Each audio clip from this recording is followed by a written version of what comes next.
Mcho ya maua unaweza kusaidia afya ya moyo, kupunguza presha na kusafisha damu kwa njia asili. Karibu kwenye ukurasa wa afya yako mtaji wako, mahali tunapojifunza tiba asili, lishe bora na mbinu za kuboresha afya kila siku. Mcho ya maua unaojulikana pia kama hibiscus ni mmea wenye maua mekundu unaotumika sana kutengeneza vinywaji na dawa za asili. Faida zake ni pamoja na mosi, kusaidia afya ya moyo, husaidia kupunguza kiwango cha mafuta mabaya mwilini na kusaidia mzunguko mzuri wa damu. Pili, husaidia kupunguza presha ya damu.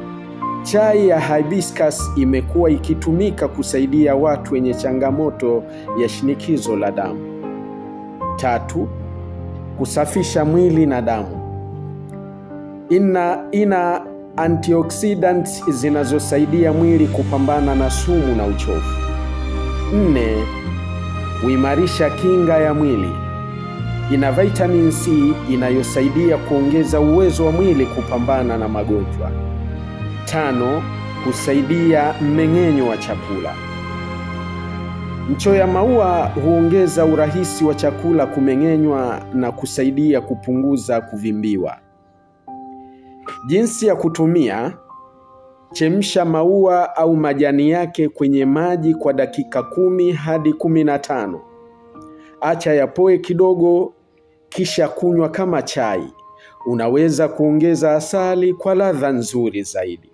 Tahadhari: kama una presha ya chini, unatumia dawa maalumu au ni mjamzito, pata ushauri wa daktari kabla ya kutumia mara kwa mara.